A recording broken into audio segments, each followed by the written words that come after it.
Hi Jeff, good to see you here in Paris. Eric, good to see you. Jeff, why did you bother our president this morning? And what do you think of his answer to your question about... I came along and asked him to do one thing. After he said that he does acknowledge that government does not own the internet, he then proceeds to talk about all the ways he wants to regulate the internet, and I think could do some damage. So I asked him and the G8 to take a Hippocratic oath. First, do no harm. He didn't quite understand it, I don't think, and he chose to mock it.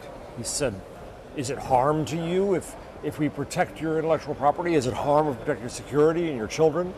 Well, that's the veil that he's going to hide behind as he tries to regulate this internet. But as an executive in the US government said not long ago, the internet is an 8th continent. It's a new land. And it is not governed and owned by any one government. Indeed, if we let one government, even if Sarkozy has the best of intentions, take it over, then every other government, including the Chinese and the Iranians and so on, will try to grab their hegemony over it. And so we, the people of the internet, have to stand apart from that and say that, yes, sir, you can do harm. Do you think it's not a good thing to try to educate these people like Sarkozy and the officials from different governments to try to teach them or to give them some tools to better understand the internet? Yeah, I think that's why the people who are here are here. Some people chose not to come to this meeting. Cory Doctorow said it was a smokescreen for the already established Sarkozy efforts to put a regime on the internet. I decided to come because I think it's better to see firsthand what's being said and to have the chance to say what I have to say, which I did.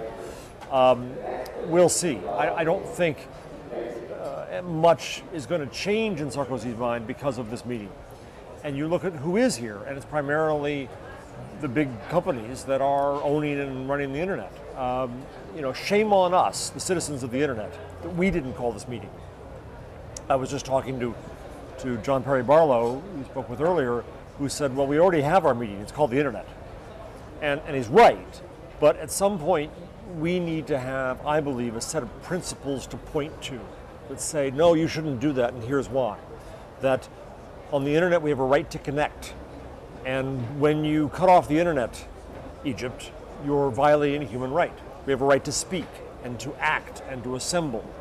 We have, I think, the need to recognize that the information of our public institutions should be at default public, whether that's governments or also to some extent companies. I think that we need to recognize what we call U.S. net neutrality. All bits are born equal. What that really means, though, is whether it is a telephone company telling you can't watch that movie, or whether it is the Chinese government saying you can't make that search, or whether it is Egypt cutting off the internet. Whoever restricts the flow on the internet restricts the freedom of the internet. And finally, the internet's best protection is the way it's built. It's built being open and distributed. And if you do something, if Sarkozy comes along, or the Australian government is putting in content filtering mechanisms to get rid of child porn, the most common argument here, well, then they have a change in the internet that allows anything to be censored by anyone. And that's where the danger enters.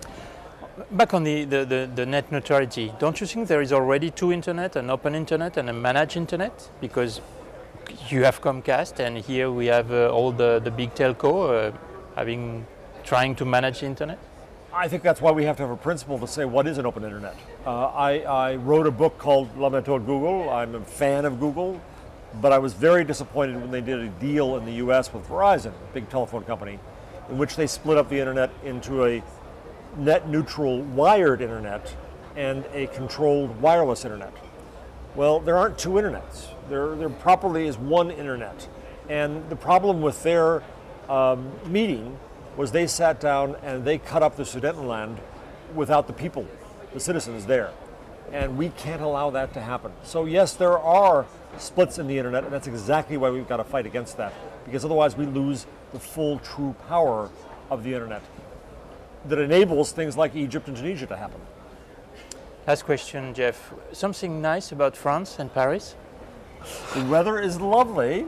The city is lovely as always. It's an amazing place, and I'm glad to be here. And as much as I complain that that we, the people of the internet, should have called this meeting, and I worry about a government person convening this meeting. I still do give credit to President Sarkozy for recognizing the importance of this and calling these people together.